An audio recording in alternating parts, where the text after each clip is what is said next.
não tem problema, mas eu lembrei agora também. Desculpa, eu não lembrei.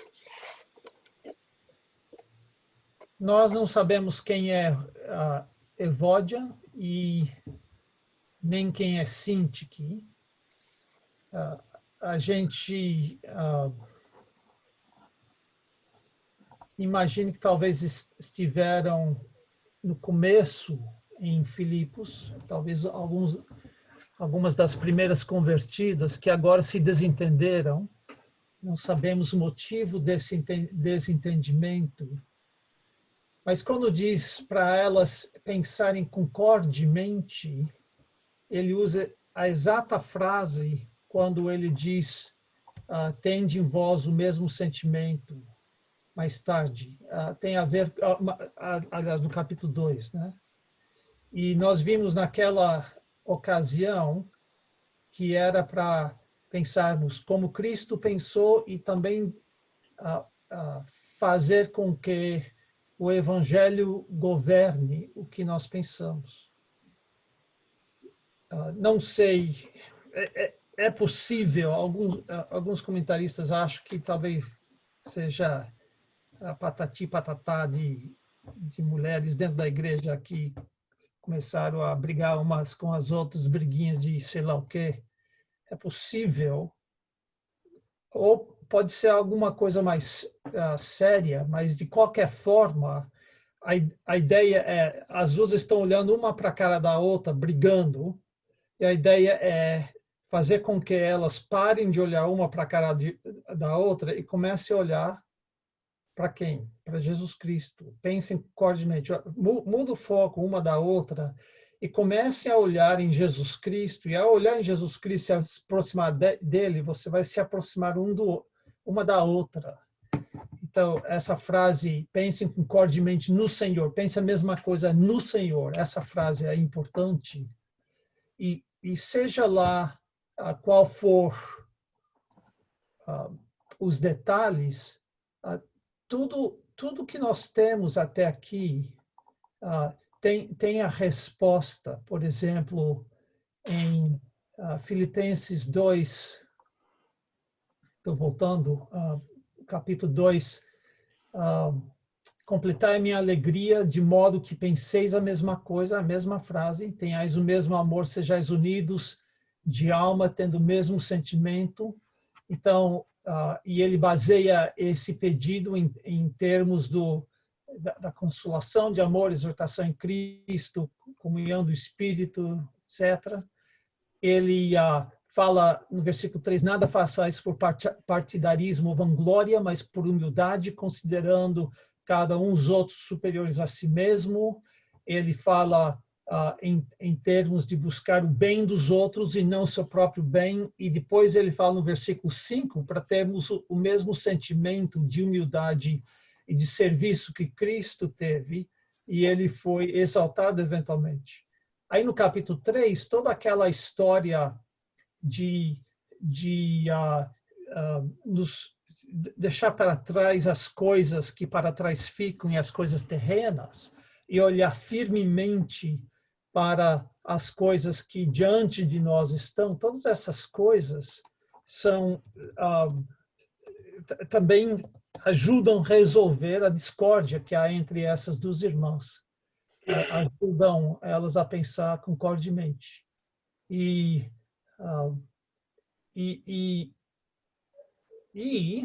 se elas tiverem dificuldade e não conseguirem resolver... Sabe, quando eu era criança, eu tenho um irmão 16 ou 18 meses mais novo do que eu, sou mais velho. Aí nasceu meu irmão caçula, mas ele é 6 anos mais novo do que eu e a gente não estava no mesmo patamar. Boa noite, irmã. E então, os dois que brigavam eram eu e meu irmão Joel, né? E brigávamos bastante. Aí chegava uma hora, mãe, um de nós, né? Joel isso, Marcos aquilo, né? Aí ela virava assim, pare de brigar, resolva suas diferenças. Como eu odiava isso, né? Aí eu estou apelando à senhora porque eu não sei resolver minhas diferenças. Se eu soubesse, não teria, não teria chance. Não, mas vocês resolvem, né? Paulo fala isso, mas depois ele vira no versículo 3 e diz: você é fiel companheiro de jugo. Nota que é singular. Você é fiel companheiro de jugo. Ajude essas irmãs. E claro que a grande especulação, quem que são, quem que é esse companheiro de jugo, é provável que não seja alguém de Filipos, mas alguém, companheiro de jugo que trabalhou com o apóstolo Paulo, parte da equipe. Se foi, não pode ser Timóteo, porque Timóteo está com ele em Roma, quando ele está escrevendo. Não pode ser outros, bem provável que seja Lucas, porque sabemos que Lucas estava com Paulo em Filipos, depois ele esteve com Paulo em Roma, e talvez ele foi antes para Filipos, enquanto que Epafrodito veio, né? Talvez cruzaram a caminho, e Lucas tinha chegado e Epafrodito tinha vindo, né? E agora Epafrodito está voltando com a carta, e talvez ele está pedindo para Lucas ajudar. A gente, é tudo especulação, a gente não sabe. Mas às vezes a gente precisa de ajuda, né? Para resolver até as nossas diferenças pequenas.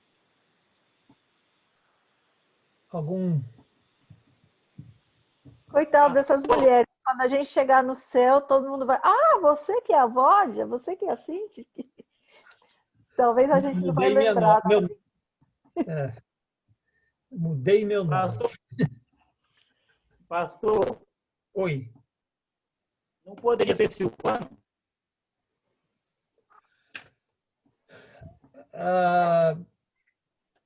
Poderia. Eu não sei por que não. Eu falei o que eu li no comentário, mas talvez, não sei. Será que Silvano não foi um dos que deixou o apóstolo Paulo mais tarde? Não sei. Então, porque Silvano, o versículo fala que é companheiro de jugo, né? É o quê? E o versículo 2 fala que ele é companheiro de jugo, né? O versículo 3. Sim. E Silvano, no capítulo 16 de Atos, versículo 25, ele estava preso junto com Paulo, preso junto com o mesmo jugo, com as mesmas correntes. Sim. Aí eu fiquei pensando, está focando muito o pastor Lailton. Eu entendi o que você está dizendo. A dificuldade com Silvano, a única dificuldade é quando Paulo e Silas, ou Silvano, saíram de Filipos, Lucas ficou. E nós não sabemos se Silvano voltou para Filipos. Mas existe a possibilidade que o Lucas permaneceu como pastor daquela igreja. Não sei. É toda especulação, eu acho que não é de grande importância, apesar do fato, a única coisa é que era alguém que trabalhou com o apóstolo Paulo desde o começo, e ele está solicitando que essa pessoa que veio de fora ajude essas duas mulheres a resolverem suas diferenças. um comentário que eu li hoje, comentário que eu li hoje coloca esse problema de Evódia e Sinti como tendo uma das duas acolhido aqueles mestres que estavam pregando que só se fosse circuncidado que deveria receber a salvação. Aí começou o problema a partir daí. Eu não tenho nem como interagir, eu acho que é muita especulação para dizer isso. Eu sempre tive a impressão que esses que estão pregando para tentar machucar o apóstolo Paulo estavam em Roma com ele. Mas talvez esteja enganado. Eu não estava em Filipos. Mas a essa altura do campeonato, né, é tudo especulação, né? Não De sobrou. modo geral, também não afeta a mensagem de Filipenses, né? Sim. E nem afeta as lições que podemos aprender aqui, que nós temos que, para resolver nossas diferenças, parar de olhar um para o outro com raiva em nossos corações e começar a olhar para Jesus Cristo, que nós, às vezes, precisamos de ajuda para resolver isso. Temos que parar de olhar para as coisas cá dessa terra e olhar para as coisas eternas, né?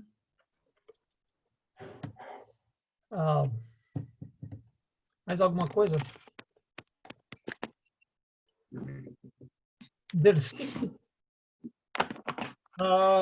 4. Me fala o nome da sua sogra de novo, pastor Arthur. Valdice. Valdice. Irmã Valdice, dá para ler para a gente o versículo 4?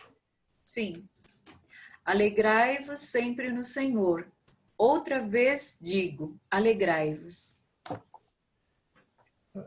Parece que está começando a fazer os últimos apanhados de exortações, né? E agora ele repete uma coisa que ele disse no capítulo 3, versículo 1, né? Para nos alegrarmos sempre no Senhor. Não tem muito o que comentar aqui, só que é importante para a gente ficar, ser agradecidos e sempre com o nosso foco no Senhor, no meio, em meio a qualquer dificuldade que nós tenhamos. Para ele fazer essa exaltação, pastor, esses irmãos também deviam estar bem cabisbaixo, né? Fazer uma exaltação e repetir igual o amém, amém, alegrar.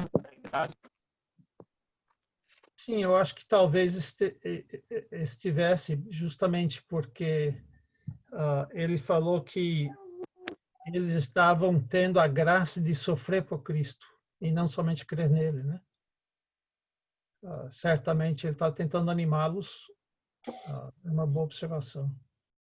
E havia também uma série de situações envolvendo, né? Epafrodito, que quase morreu, e o próprio apóstolo preso, e com a incerteza se viveria ou não. Sim. Eu acho que é.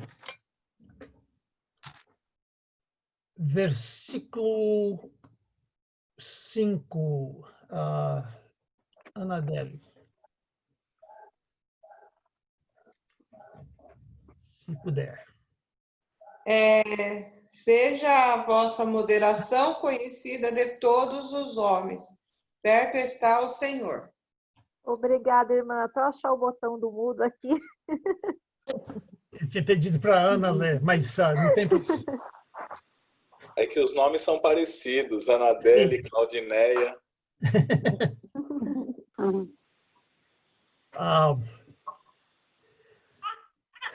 Moderação é aquele espírito de não querer sobressair,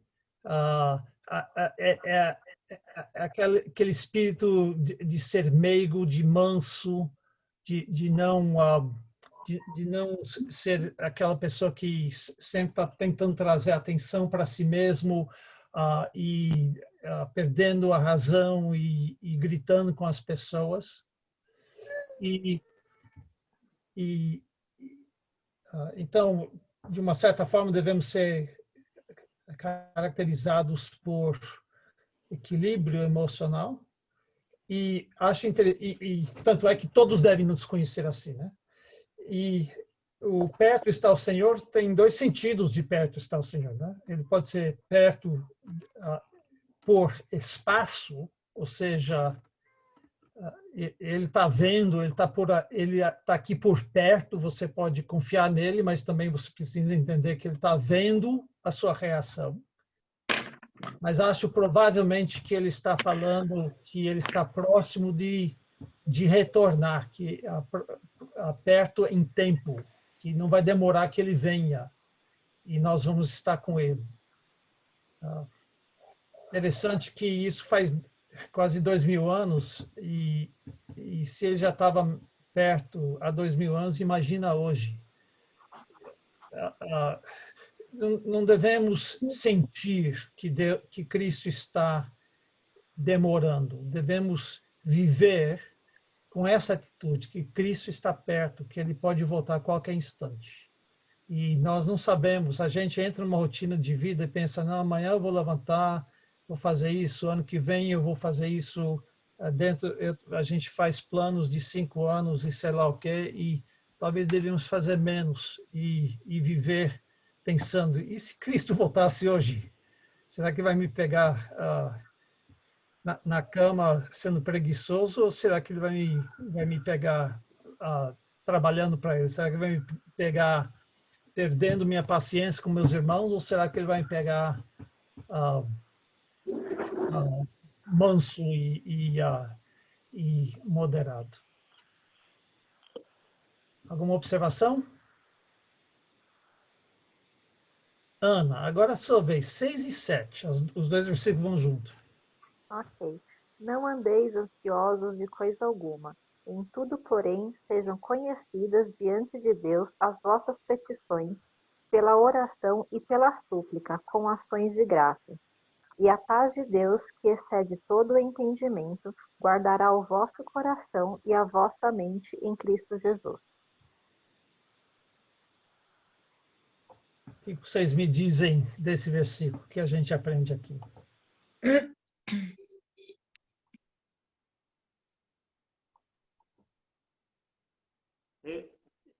Eu sugiro que a ansiedade excessiva ou ansiedade de qualquer tipo é pecado. Ótima dedução. É pecado, sim. Mas em vez de ficar preocupados, a ansiedade é ficar preocupado, né? O que vou fazer, como que vai resolver? Qual é a solução? A oração. Sim. Fazer Deus conhecer aquilo que está nos deixando preocupados, né? Mas ele não conhecia antes da gente orar? Sim, mas... sem dúvida, mas é o que ele manda fazer. Mas o pai não gosta... Pastor Lailton, quando o irmão fala, eu não sei por que razão, mas dá um ligeirinho na sua voz. Então, o que sai para nós aqui é... Então, é sem dúvida que a gente já...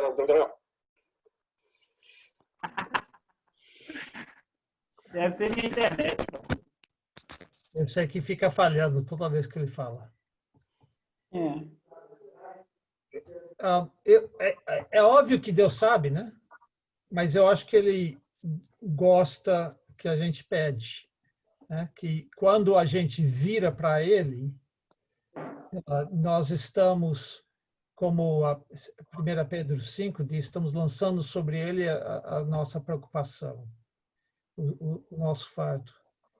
E outra coisa que eu gosto a solução é orar. Eu gosto da forma que ele fala da oração, que é deixa Deus conhecer o problema, mas também gosto do fato que ele amontoa tipos de oração. Não é só um tipo, é vários tipos que devemos praticar. Tem o pedido, tem a oração, que é qualquer comunicação dirigida a Deus, tem a súplica, que deve ser um pedido com mais energia, e nunca esquecendo de agradecer a Deus, né? Então, devemos ser pessoas gratas. E quando nós fazemos isso, nós tem a paz com Deus e a paz de Deus.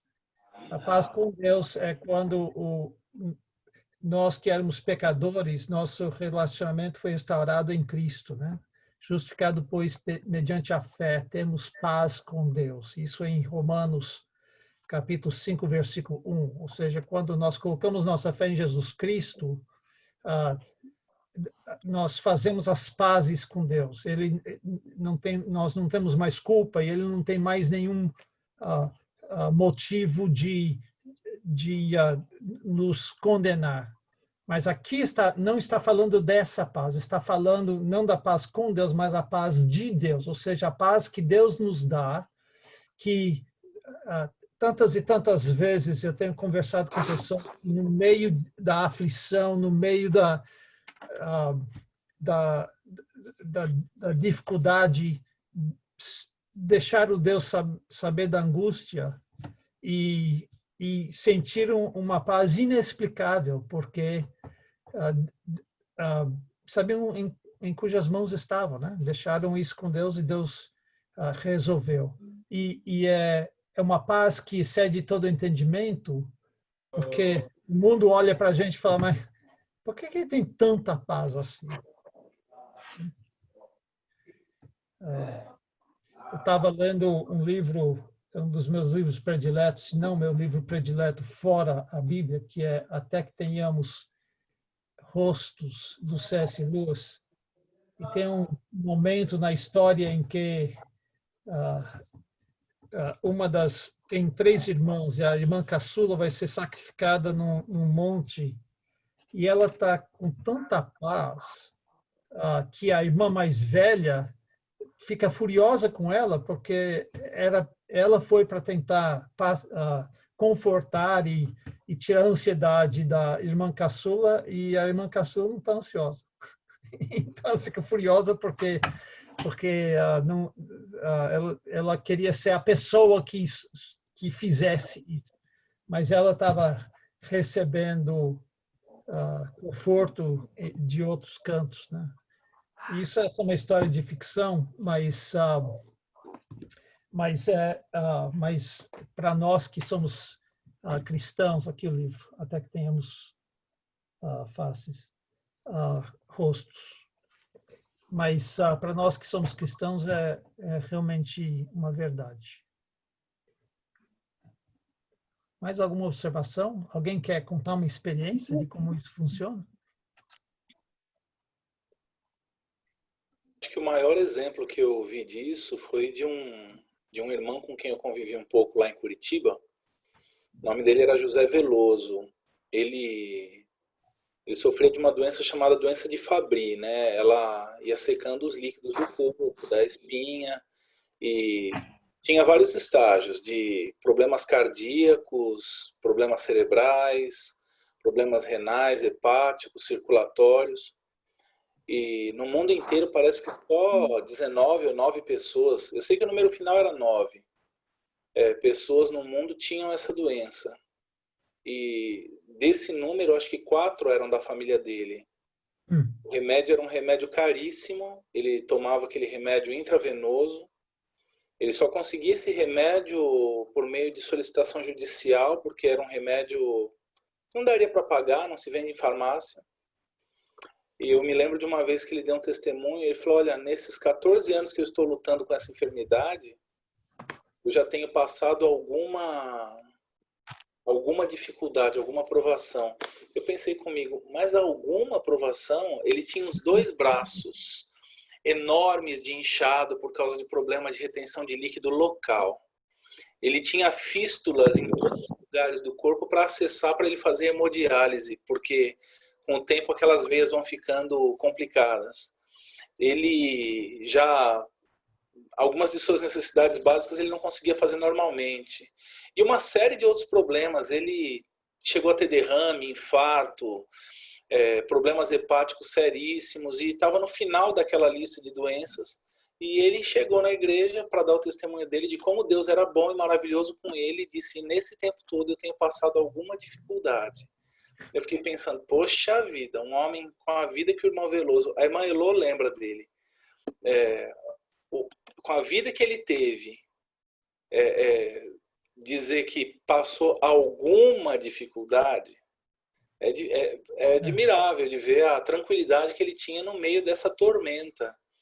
E ele foi convertido de uma maneira muito engraçada, eu chego a dizer. Ele estava numa cadeira de rodas e a filha dele falou, meu pai, vamos para a igreja. Ele falou, minha filha, se eu for a alguma igreja, eu tenho que ir andando com as minhas próprias pernas, para não dizer que alguém me levou na marra. Ele tinha tido um derrame, como eu falei com os irmãos uns instantes atrás, ele estava torto, né? Aham. Ele se deitou na noite de sábado completamente imóvel. Ele não tinha dificuldade para mexer do quadril para baixo, né? E ela falou, então, na verdade foi uma irmã que foi visitar ele por nome Neuza Majoves, que eu lembro dela. Ela falou, então o senhor só vai se for andando? Só se for andando. Parece que eles passaram um tempo durante aquela noite orando, não dentro da casa, mas cada um na sua casa. No domingo de manhã ele amanheceu andando e foi à igreja.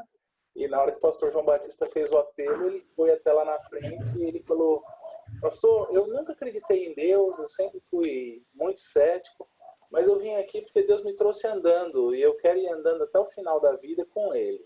E ficou fiel até o seu último dia. Vamos, irmã Terezinha, leia o versículo 8, por favor.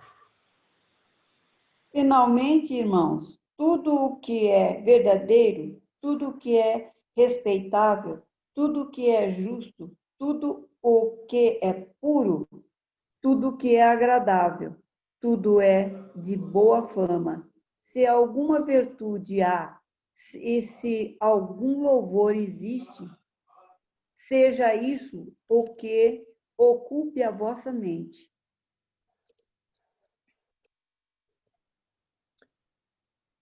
Eu acho que, obviamente,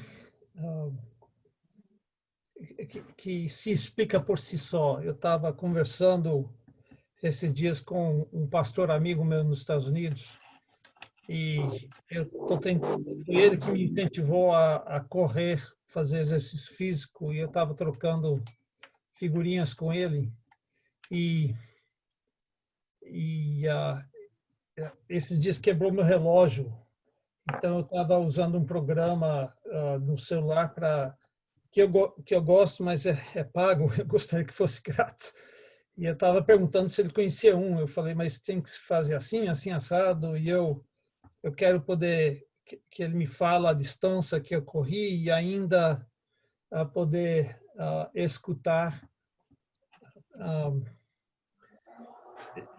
alguma coisa, né? Um livro, podcast, música, alguma coisa assim. Ele disse para mim, mas é tão bom. Ele diz, eu não uso, eu quase não uso tecnologia quando eu corro, ele é de baixa tecnologia. Ele diz, e eu não escuto nada quando eu corro, porque é bom, às vezes eu oro, mas é bom deixar a mente vazia um tempo. Eu falei para ele, não estou julgando ele, ele é um homem realmente de Deus e um grande pastor e estudioso da palavra de Deus, mas eu disse para ele, minha mente não sabe ficar vazia. Se fica vazia, vai pensar besteira.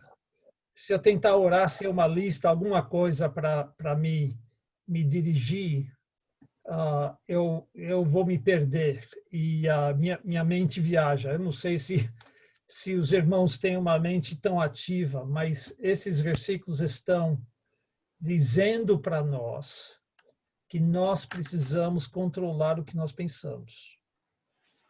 Não podemos deixar nossa mente viajar. É um ditado antigo, um aforismo antigo que diz: mente vazia é a oficina do diabo.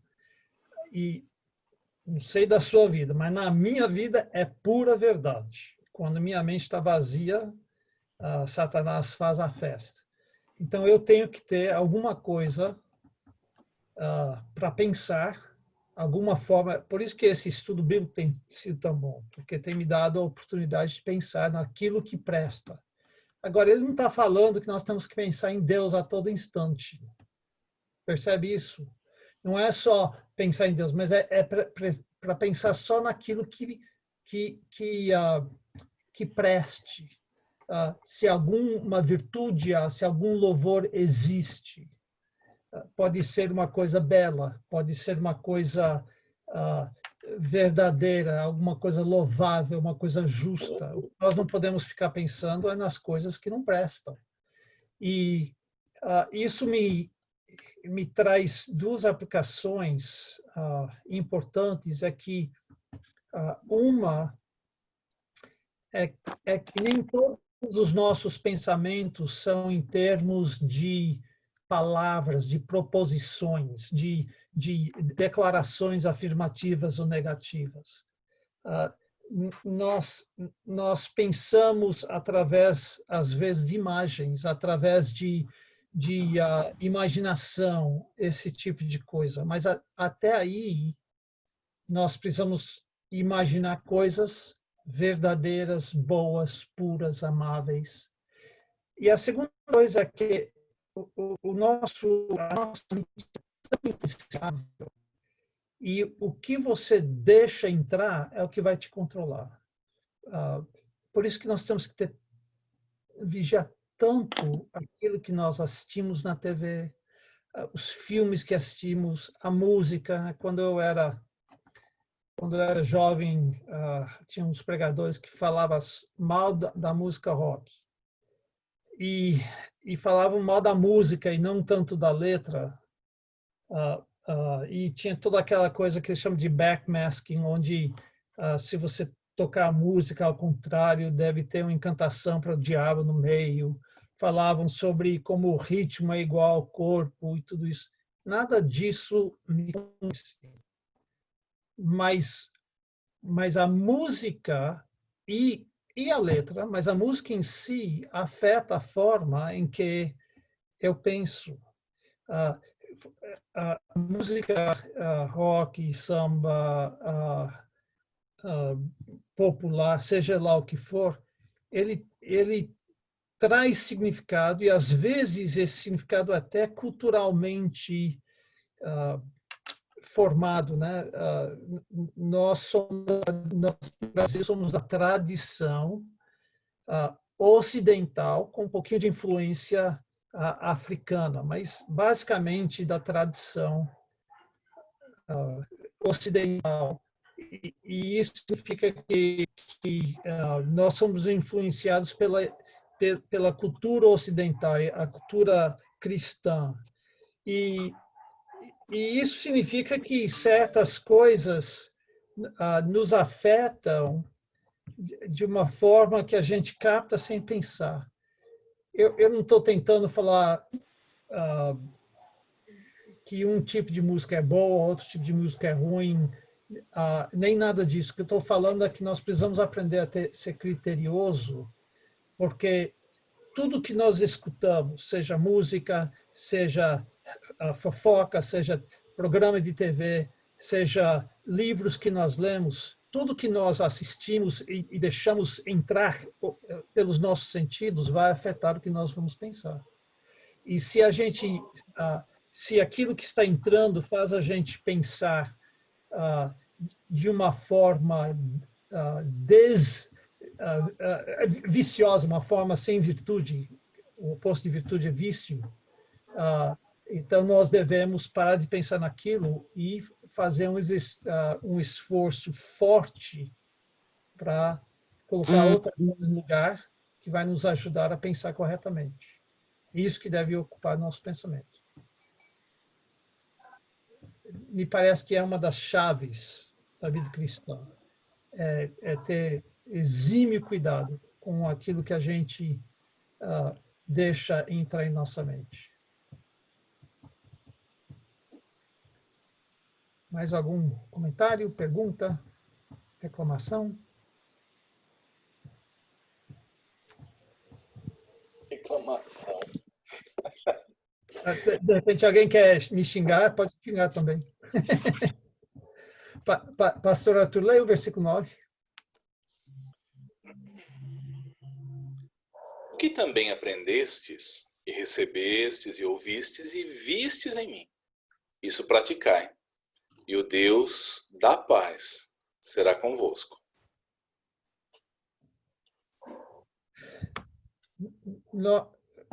nós é o que falamos semana passada, nós aprendemos imitando pessoas.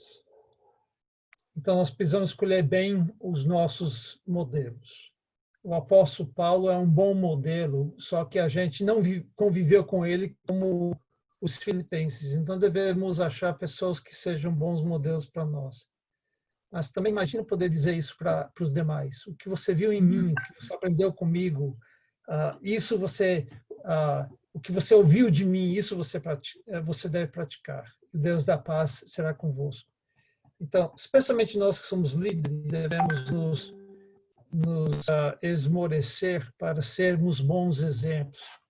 Um dos meus exemplos, modelos que eu sigo, é o Dr. Kevin Bowder, e ele diz que o pastor é o líder da igreja, mas ele tem duas ferramentas e duas apenas. Ele tem o ensino da palavra e o seu exemplo cristão. E eu acho que ele está certo nisso. Mas não é só o pastor que deve ser o exemplo. Todos nós devemos ser exemplos para alguém, para os nossos filhos, para o recém-convertido, para o nosso vizinho, e devemos seguir ao Senhor de uma forma que outros podem nos imitar.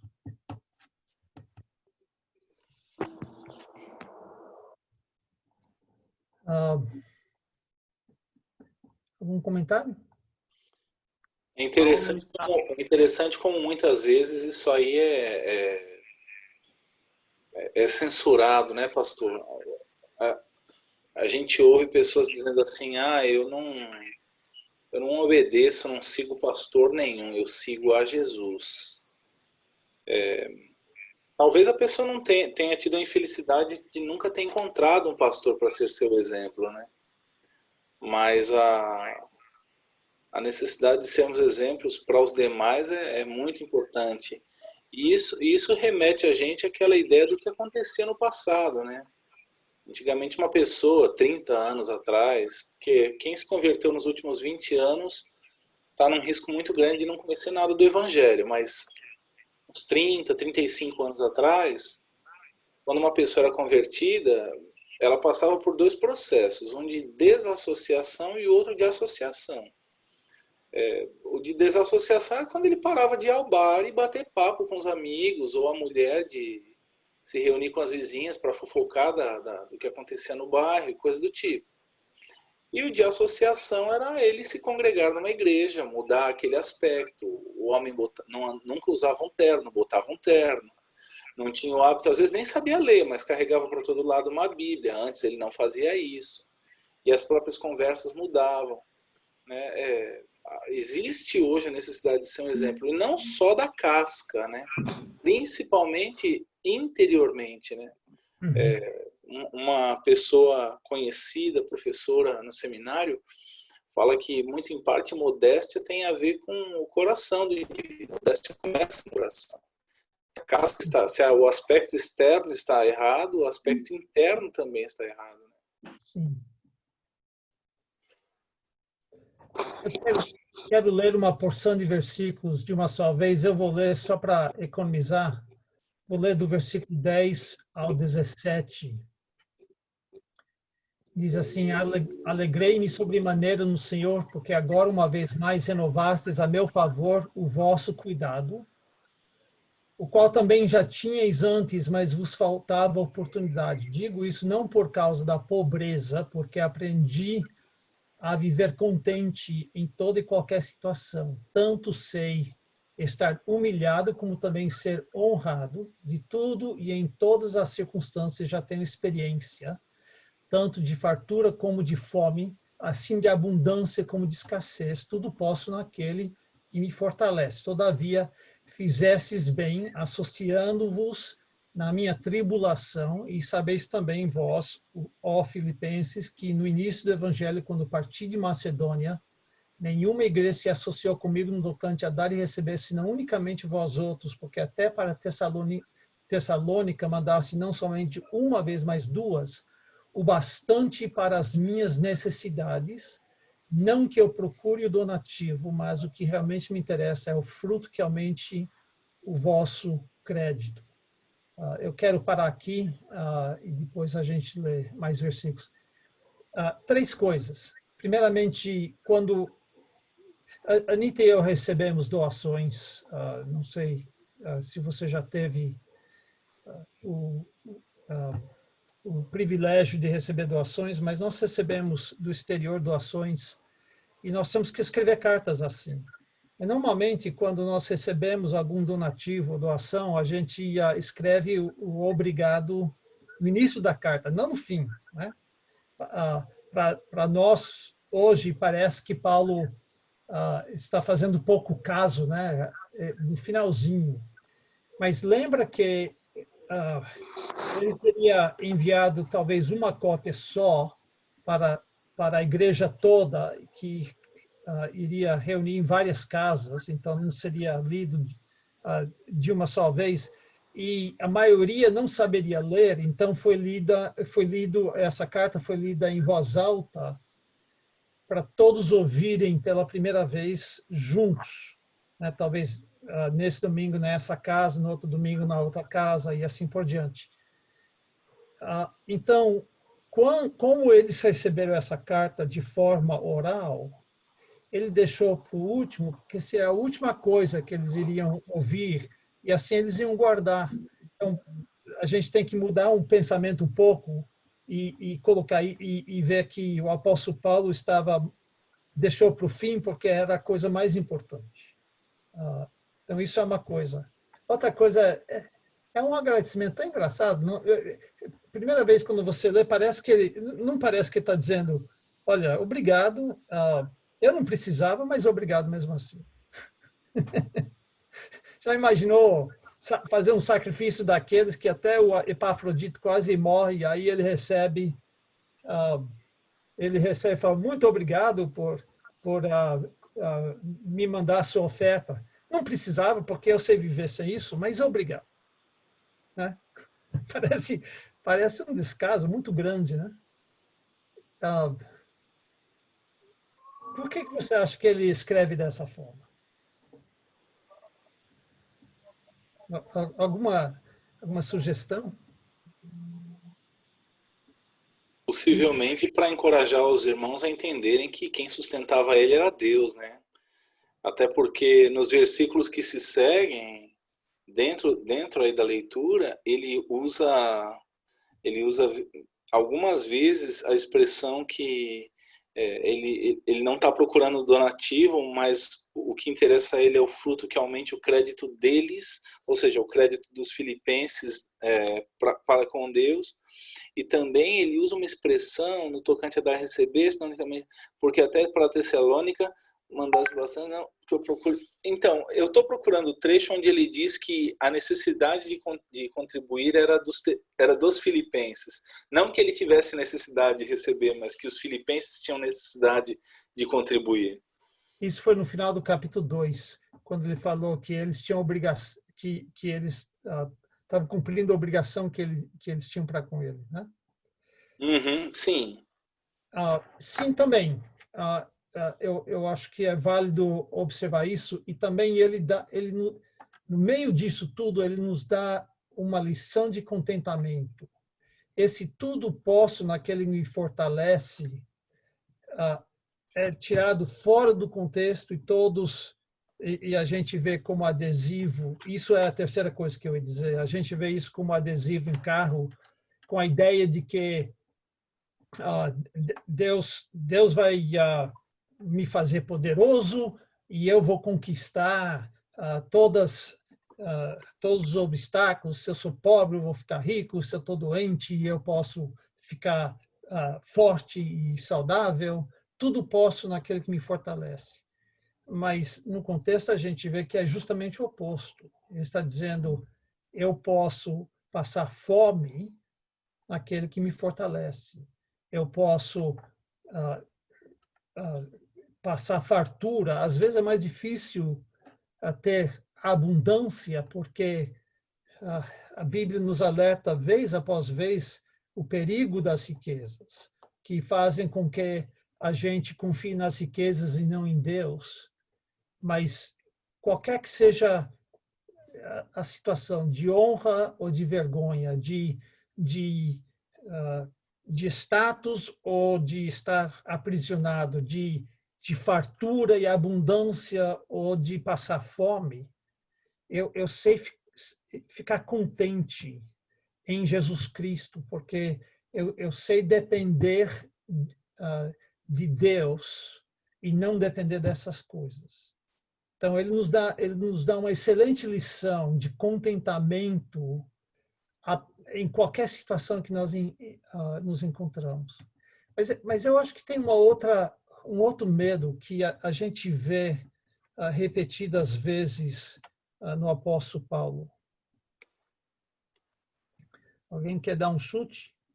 Porque aqui eu já logo conte o segredo. O senhor falou medo? Entendi? O senhor falou medo? Sim, ele falou medo. Um receio.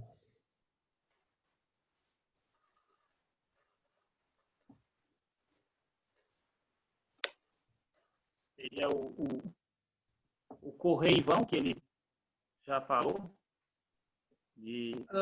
Também. Eu vou ler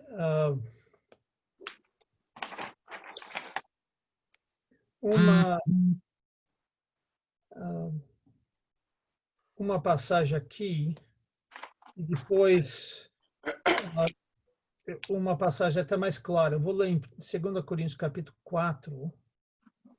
Ele diz, pelo que tendo esse ministério da graça, estou acrescentando, segundo a misericórdia que nos foi feita, não desfalecemos, pelo contrário, rejeitamos as coisas que por vergonhosas se ocultam, não andando com astúcia, nem adulterando a palavra de Deus. Antes nos recomendamos à consciência de todo homem na presença de Deus pela manifestação da verdade.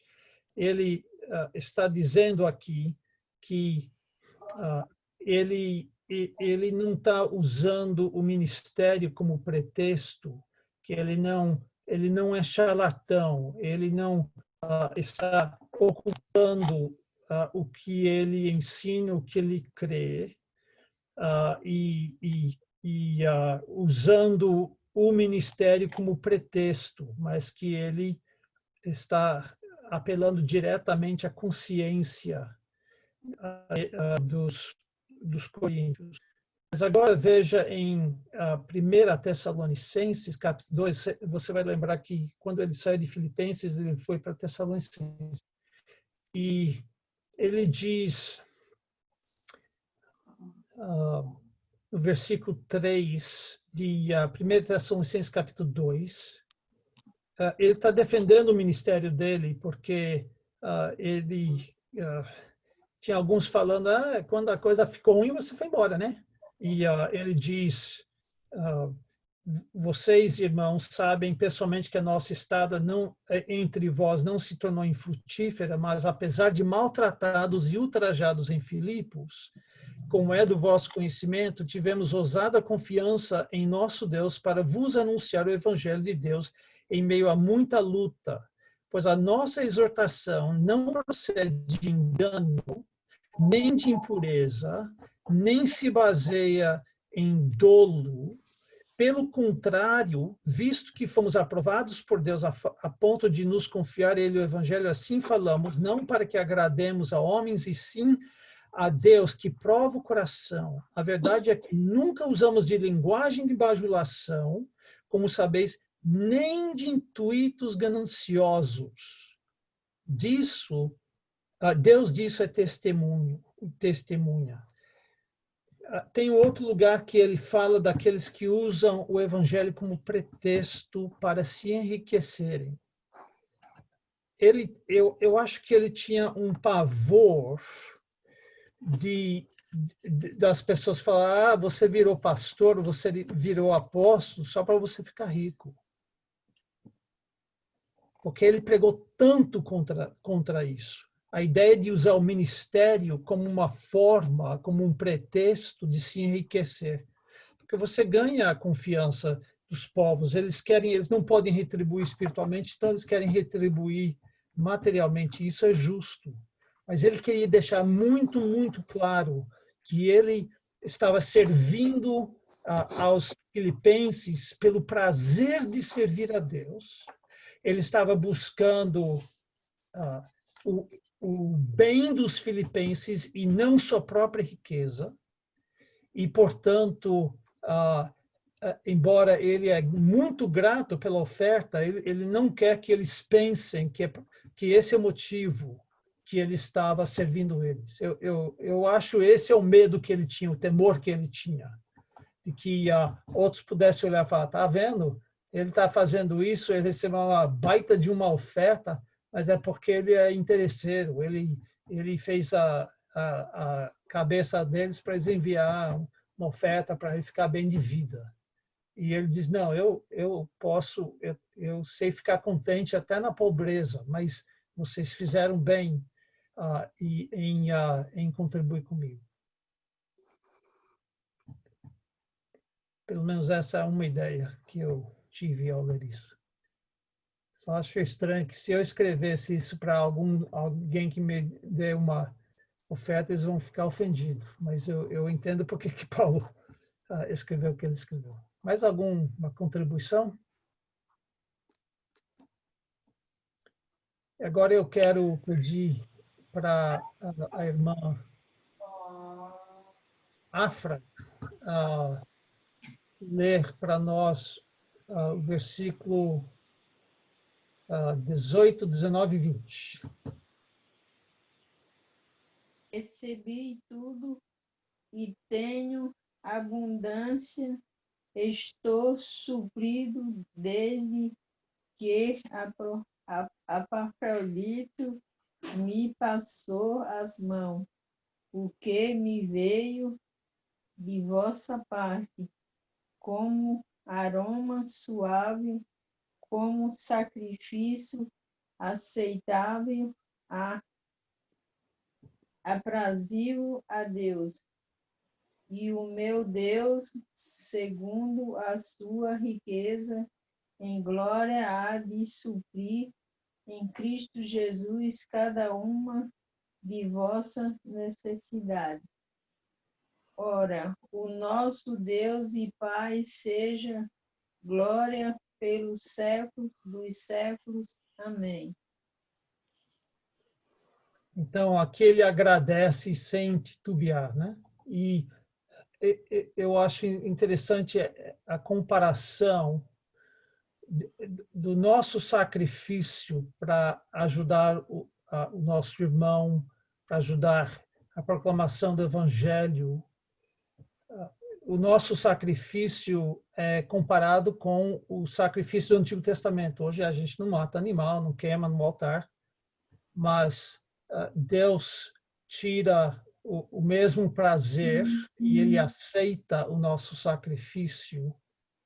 E quando ele escreve em 2 Coríntios 8 e 9 aos coríntios, para eles contribuírem com os necessitados em Jerusalém, ele faz menção dos irmãos da Macedônia, que seria os filipenses e os tessalonicenses, e outros, mas são as duas igrejas que a gente conhece mais. E ele diz que essa gente era pobre de Maria de si, e que eles, na sua mais profunda pobreza, fizeram um grande sacrifício para o seu próximo, e fizeram isso com grande alegria. E ele, lá na ocasião, em 2 Coríntios 9, deixa muito claro que a gente não pode dar mais do que Deus dá. Ou seja, quando nós fazemos sacrifícios, e ele não está dizendo que devemos dar o que nós não temos, devemos dar o que nós temos, mas se não doer um pouco, né, se a gente só dá do que sobra, não é um sacrifício. Tem que dar de alguma forma em que a gente fica sem alguma coisa que a gente realmente queria. Se a gente dá dinheiro que a gente não tinha para dar, né? Eu sei de igrejas que enfatizam tanto a contribuição, que tem mulheres que dão, pegam todo o dinheiro do marido e colocam na oferta e aí passam fome. Não é isso que ele está dizendo. Mas, às vezes, você está olhando para aquele vestido novo, ou aquele carro novo, ou alguma coisa que seria muito benéfico, mas você fala, sabe uma coisa, eu vou ficar sem isso para poder contribuir com a obra do Senhor. E uma coisa que ele deixa claro é que quando a gente dá assim, de coração alegre e tal, Deus vai suprir nossas necessidades. A gente, em outros lugares, ele fala que Deus vai devolver para a gente na mesma medida que nós usamos. Talvez não materialmente nessa vida, mas se você usa, se você estiver contribuindo só com uma colherzinha, Deus vai devolver na colherzinha também. Se você está dando um copinho, ele vai devolver no copinho. Mas se você dá de balde, Deus vai devolver as bênçãos no balde. E aqui ele diz, olha, tenho certeza que Deus vai suprir o que você necessita, não o que você necessariamente quer. Deus não vai deixar você passar fome, porque você está sendo fiel com o que você tem. O contraste de que Deus, segundo a sua riqueza, vai suprir. Então, é outro versículo que é tirado do contexto, né? Ele vai suprir todas as nossas necessidades, mas no contexto é porque eles sacrificaram na sua profunda pobreza para o bem-estar do apóstolo Paulo. E tudo isso para honra e glória pelos séculos dos séculos. Então, você sofre, você sacrifica agora, durante alguns meses, para ajudar o próximo, e Deus é glorificado para todo sempre. Nosso tempinho de sofrimento e Deus e a eternidade da glória de Deus. Isso é tão maravilhoso. Algum comentário? Contribuição?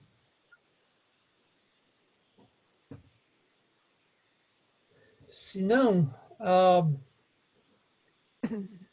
as conexões não são das melhores. Então, eu vou só ler os últimos versículos. Saudai cada um dos santos em Cristo Jesus. Os irmãos que se acham comigo vos saúdam. Todos os santos vos saúdam, especialmente os da casa de César. A graça do Senhor Jesus Cristo seja com o vosso espírito.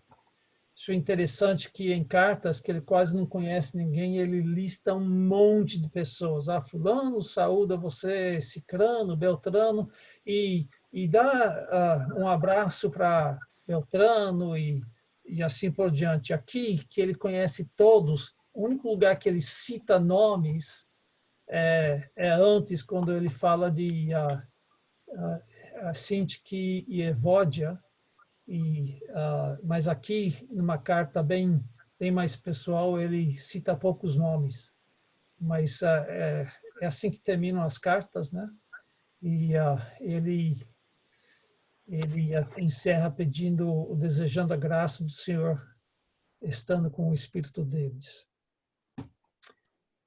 E assim nós encerramos esse livro. Semana que vem, a ideia é voltarmos a ler 4 vezes o livro, e temos mais uma conversa sobre o livro todo.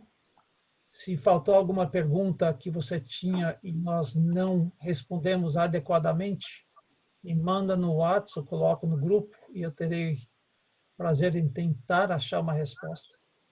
E eu acho que é isso. Mais alguma contribuição, pergunta, bênção que você recebeu no estudo? Filipos foi muito privilegiada por se colocar na posição de ajudar o apóstolo. Pastor, está tão difícil entender o que você está dizendo. Não ouviu? Alguém entendeu? Entendeu o que ele disse? Alguém? Ele disse que a igreja de Filipos foi muito privilegiada de estar na posição de poder ajudar o apóstolo Paulo. Foi isso, né, pastor Lailton? Exato. Sim. Mas nós temos o nosso privilégio de ajudar os servos de Deus também, né? Mas tem gente que só quer ajudar apóstolo, pastor. Tem isso, né? Tá certo. Mais algum? Alguma contribuição? Que bom ver todos. Tá indo bem essa semana a todos?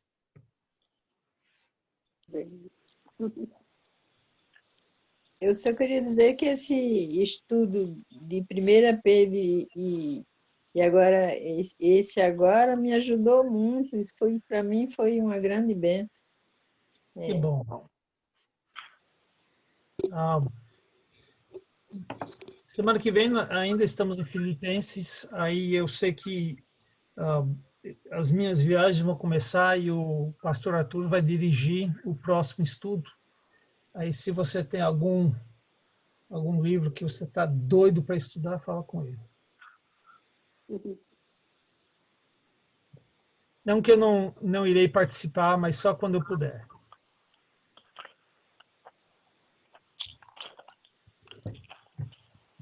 Tá certo?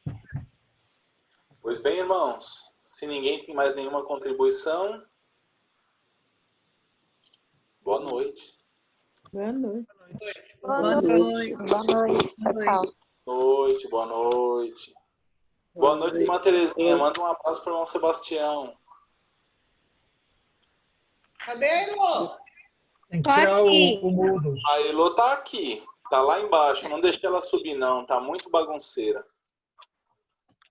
Boa noite, gente. É que eu cheguei atrasada. Boa noite. Boa noite. Irmã Terezinha, tira o mudo, irmã Terezinha. Tira o mudo, irmã Terezinha.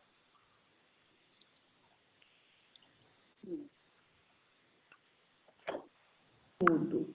Isso. E como é que tá o Sebastião? Ele está bem, nós vamos passar no médico amanhã, depois de amanhã. Vou ficar aqui amanhã, amanhã, né? Eu cheguei agora à noite. Então vai ficar amanhã e depois, até quinta-feira eu vou ficar. Pois tá certo. Manda nosso abraço para ele também. Tá Cunhado. bom, pode deixar que eu dou. Oi, Kleber. Boa noite. A cunhada da Rita saiu do hospital depois de 3 semanas, graças a Deus, tá em casa. A Sheila? Sim. A Sheila, aham. Ah, que joia, que bênção. Louvado seja Deus. Sim. Que bênção.